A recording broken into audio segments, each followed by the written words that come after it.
നമസ്കാരം. ന്യൂസ് കേരള പ്രധാന വാർത്തകളുമായി CK നാസർ കാഞ്ഞങ്ങാട്. ലോക്സഭാ തെരഞ്ഞെടുപ്പിന്റെ അവസാനഘട്ട പോളിംഗ് ഇന്ന്. പഞ്ചാബ്, ഹിമാചൽ പ്രദേശ്, ഛത്തീസ്ഗഡ്, UP, ബംഗാൾ, ബീഹാർ, ജാർഖണ്ഡ്, ഒഡീഷ എന്നിവിടങ്ങളിലെ 57 മണ്ഡലങ്ങളിൽ ഇന്ന് വിധിയെഴുതും. പ്രധാനമന്ത്രി നരേന്ദ്രമോദി മത്സരിക്കുന്ന വാരണാസിയിലും ഇന്നാണ് വിധിയെഴുത്ത്. 6 മണിക്ക് പോളിംഗ് കഴിയുന്നതോടെ ചാനലുകളിൽ എക്സിറ്റ് പോൾ ഫലങ്ങൾ വന്നു തുടങ്ങും. ജൂൺ 4-നാണ് വോട്ടെണ്ണൽ.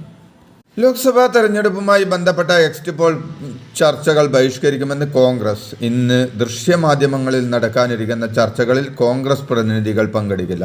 തെരഞ്ഞെടുപ്പ് ഫലം വന്ന ശേഷം ചർച്ചകളിൽ പങ്കെടുക്കുമെന്ന് കോൺഗ്രസ് വ്യക്തമാക്കുന്നു. ജനവിധിയോട് പ്രതികരിക്കാമെന്നും ടെലിവിഷനുകളുടെ റേറ്റിംഗ് കൂട്ടാനുള്ള പണിക്കില്ലെന്നും പാർട്ടി വക്താവ് പവൻ ഖേര വ്യക്തമാക്കി.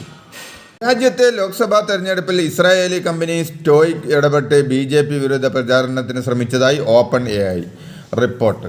നിർമ്മിത ബുദ്ധി ഉപയോഗിച്ച് ഓൺലൈൻ ലേഖനങ്ങൾ, സമൂഹ മാധ്യമങ്ങളിൽ കമന്റുകൾ എന്നിവ തയ്യാറാക്കി